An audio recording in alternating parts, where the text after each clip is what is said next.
늦었다. 늦었다.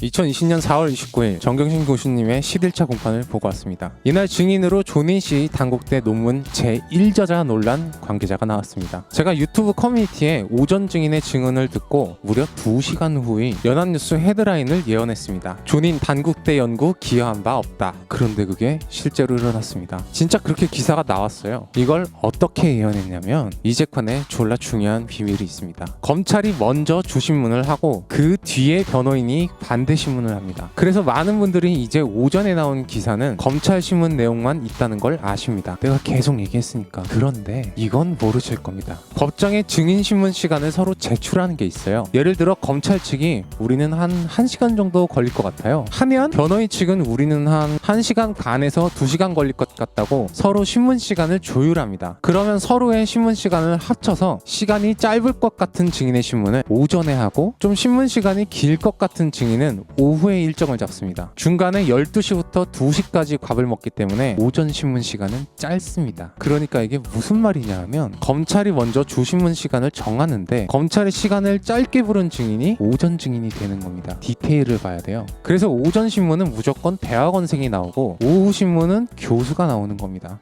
그냥 그랬다는 거지 저는 정말 우연이라고 믿습니다.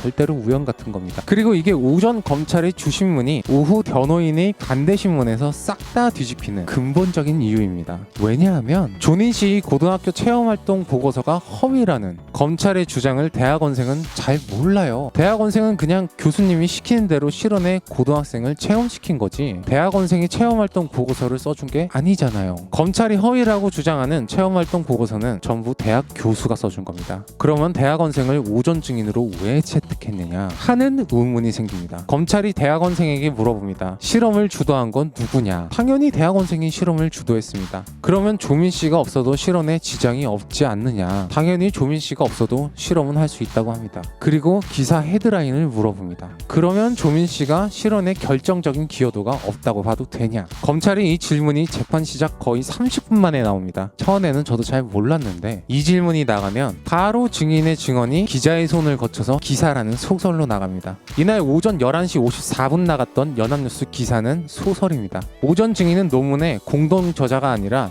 이저자인데다가 본인은 영어 논문을 본 적도 없습니다. 조닌 씨가 기여한 바가 없다고 증언한 것은 사실인데 그건 연구라고 했습니다. 연구에 기여한 바가 없다고 증언했는데 이걸 오후 증인이 싹 뒤집습니다. 오후 증인은 단국대 교수님이었는데 애초에 오전 증인은 무슨 연구에 대한 실언이었는지 자신이 알려준 적이 없어서 연구 내용을 모를 거라고 증언했습니다. 그래서 오전 증인은 연구 내용을 몰랐고 연구 내용을 몰랐기 때문에 조닌 씨에게 알려준 적이 없으니 조닌 씨가 연구에 기여한 바가 없을 거라고 증언할 수가 있는 겁니다. 이게 이 재판 보도가 여태까지 진행되어 오고 있는 전반적인 흐름입니다. 그래서 오전 기사가 그렇게 나오는 거고 대부분의 기자들이 조국 법무부 장관 시절 기사를 100만 개나 써가면서 가족 사기단의 이미지를 만들며 검언 일치의 경지에 올랐기 때문에 편파 보도를 하는 겁니다. 이날 재판의 쟁점은 또 13년 전 체험활동 보고서였지만 나경원 의원에게 그리운 분이야.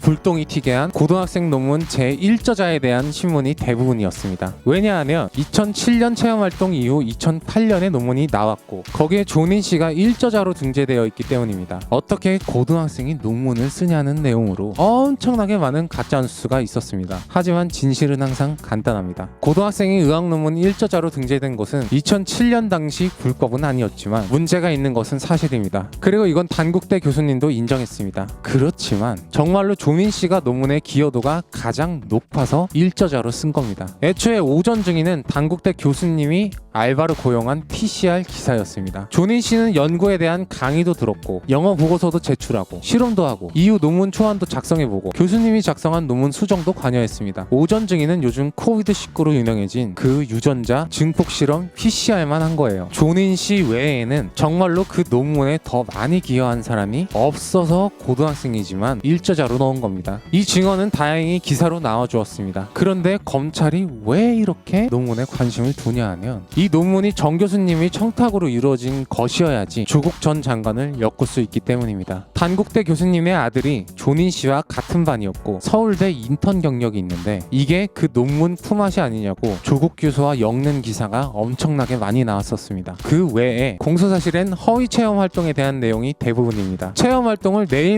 서울에서 천안까지 가서 2주간 하고 온 건 사실입니다. 이날 단국대 교수인 오후 중위는 검찰 조사를 6번, 아내가 2번, 아들이 3번, 총 11번 받았다고 합니다. 똑같은 내용으로 새벽 1시까지 조사를 받았다며 심지어 자신이 하지 않은 말이 조서에 있다고 증언했습니다. 학부형이라는 말과 논문이라는 말은 하지 않았는데 조서에 써있다고 증언했습니다. 수사관이 연구해서 결과물이면 논문이지 뭡니까 하면서 그냥 적었다고 합니다. 이게 무슨 내용이었냐면 존인 씨가 처음 단국대를 방문했을 때 전화가 왔는데 그게 학부형이었고 논문까지 해달라고 했다는 검찰 조서를 법정에서 위증의 처벌을 감수하고 말하지 않았다고 증언한 겁니다. 그리고 이어진 변호인단의 관대신문에서 혹시 검찰 조사 과정에서 피의자로 전환하겠다, 구속하겠다는 취지의 말을 들은 적이 있습니까? 라는 질문이 있었습니다. 증인이 노코멘트 라는 대답으로 충분히 답을 주었습니다. 의외의 대답에 재판정은 웃음바다였지만 이건 절대 우스운 일은 아닙니다. 그리고 제가 항상 기자 수를 언급하는데 이날 공판에 기자가 16명이 왔고 마지막엔 11명이었습니다. 기자 수가 바뀌니까 오후 기사 논조도 바뀝니다. 제가 저번 주에 기자석이 유독 앞좌석에 배석돼 있다는 언급도 했습니다. 그랬더니 이번에는 아예 기자석이라고 뒷좌석에 써있던 표딱지를 전부 떼버렸습니다. 다른 재판정도 기자석 표딱지를 떼버렸나 싶어서 한층 위로 가봤습니다. 사법농단으로 구속됐다가 보석으로 나온 양승태 재판이 한창이었습니다.